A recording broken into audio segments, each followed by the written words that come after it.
নমস্কার, আশা করি সকলে ভালো আছেন। সুনন্দিতা রান্নাঘরে সকলকে স্বাগত। আজ বাঁধাকপির একটা রেসিপি আপনাদের সঙ্গে শেয়ার করব। এর আগেও আমি বাঁধাকপির নিরামিষ রেসিপি আপনাদের সঙ্গে শেয়ার করেছি। বাঁধাকপি একবার এইভাবে রান্না করে দেখতে পারেন, আশা করি আপনাদের ভালো লাগবে। রেসিপিটা প্রথম থেকে শেষ পর্যন্ত দেখার অনুরোধ জানিয়ে শুরু করছি। রান্নাটা করতে আমি এই সাইজের একটা বাঁধাকপি নিয়েছি, তারপর তাকে দু টুকরো করে নিয়েছি, তার অর্ধেকটা আমি রান্না করেছি। বাঁধাকপিটাকে ধুয়ে যতটা সম্ভব সরু সরু করে কুচিয়ে নিয়েছি, আর দুটো আলু এখানে ছোট টুকরো করে কেটে নিয়েছি, দুটো পেঁয়াজও ছোট করে কুচিয়ে নিয়েছি। এদিকে গ্যাসে একটা বাটি বসিয়ে তার মধ্যে সামান্য জল গরম করে নিয়েছি। এবার সেই জলের মধ্যে আমি বাঁধাকপি কুচিগুলো দিয়ে দিলাম। একই সাথে আলুর টুকরোগুলো আর পেঁয়াজগুলো দিয়ে দিলাম। হাফ টিস্পুন লবণও দিয়ে দিলাম। এবার লবণটা একটু মিশিয়ে নিয়ে বাটিটাকে ঢাকা দিয়ে দিয়েছি।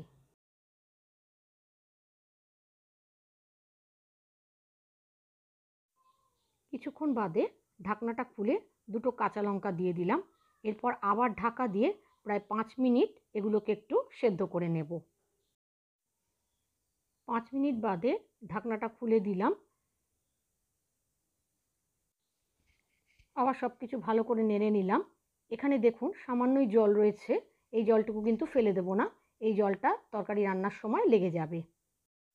রান্নাটা করার জন্য গ্যাসে একটা কড়াই বসিয়ে তাতে 3 টেবিল চামচ সর্ষের তেল নিয়েছি। সর্ষের তেলটা গরম হলে পরে ফোড়ন হিসাবে দিচ্ছি একটা শুকনো লঙ্কা, দুটো তেজপাতা, দুটো ছোট দারচিনি স্টিক, 3টে ফাটানো ছোটো এলাচ আর হাফ টিস্পুন গোটা জিরে। ফোড়নটা ভালো করে ভাজা হয়ে গেলে পরে এখানে কিছু মশলা যোগ করব। দিলাম 1 টিস্পুন জিরে বাটা, 1 টিস্পুন ধনে গুঁড়ো, হাফ টিস্পুন লঙ্কা বাটা, 1 টিস্পুন আদা বাটা, 7-8টা রসুন আমি থেতো করে নিয়েছি, সেটাও দিয়ে দিলাম।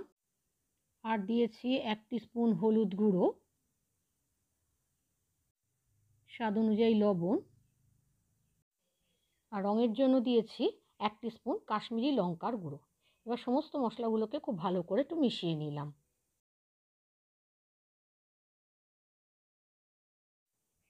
সমস্ত মশলা মিশিয়ে নেওয়ার পর 1 টিস্পুন চিনিও দিয়ে দিলাম। এবার চিনিটা আপনারা কিন্তু শেষেও দিতে পারেন। এবার চিনিটাও মশলার সাথে খুব ভালো করে মিশিয়ে নিয়েছি।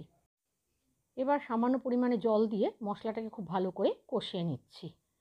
মশলাটা একটুক্ষণ কষানোর পরে একটা টমেটো আমি কুচিয়ে রেখেছি, সেই টমেটো কুচিটাও এখানে দিয়ে দিলাম।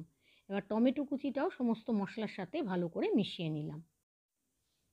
এবার টমেটোটা যখন ভালো করে গলে গেছে আর সমস্ত মশলাও খুব ভালো করে কষানো হয়ে গেছে, মানে মশলা থেকে তেল ছেড়ে এসেছে, তখন আগে যে আমি বাঁধাকপি, আলু আর পেঁয়াজটাকে একটু ভাপিয়ে রেখেছিলাম সেইটা এখানে দিয়ে দিলাম।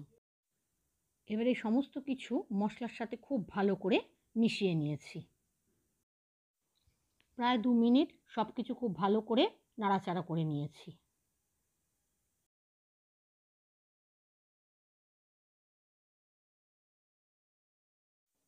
2-3 মিনিট সব কিছু নাড়াচাড়া করার পর কড়াইটাকে ঢাকা দিয়ে মিডিয়াম ফ্লেমে 5 মিনিট রেখে দিয়েছি।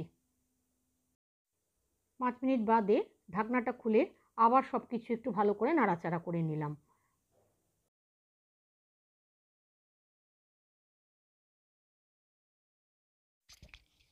আবার কড়াইটাকে ঢাকা দিয়ে আরও 5 মিনিট আমি হতে দেব, যাতে আলু আর বাঁধাকপিটা খুব ভালোভাবে সেদ্ধ হয়ে যায়।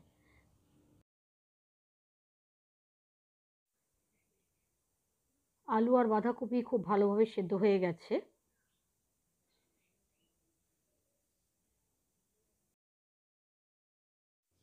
সবশেষে হাফ টিস্পুন গরম মশলার গুঁড়ো আর 1 টিস্পুন ঘি দিয়ে দিলাম। গরম মশলার ঘিটা খুব ভালোভাবে মিশিয়ে নিয়েছি। তৈরি হয়ে গেল একেবারে অন্যরকম একটা বাঁধাকপির রেসিপি। একবার এইভাবে এটা বানিয়ে দেখবেন আর কেমন লাগলো আমাকে জানাবেন। ভালো লাগলে একটা লাইক দেবেন আর আমার চ্যানেলটা সাবস্ক্রাইব করে পাশে থাকা বেল আইকনটা ক্লিক করে দেওয়ার অনুরোধ রইল। যারা ফেসবুক থেকে দেখছেন তাদের আমার চ্যানেলটা ফলো করার, আর যারা ইউটিউব থেকে দেখছেন তাদের আমার চ্যানেলটা সাবস্ক্রাইব করার অনুরোধ রইল। অবশ্যই পাশে থাকা বেল আইকনটা ক্লিক করে দেবেন। আজ তাহলে এখানে শেষ করছি। আবার আসবো নতুন কোনো রেসিপি নিয়ে। ততক্ষণের জন্য সকলে ভালো থাকবেন, সুস্থ থাকবেন। ধন্যবাদ।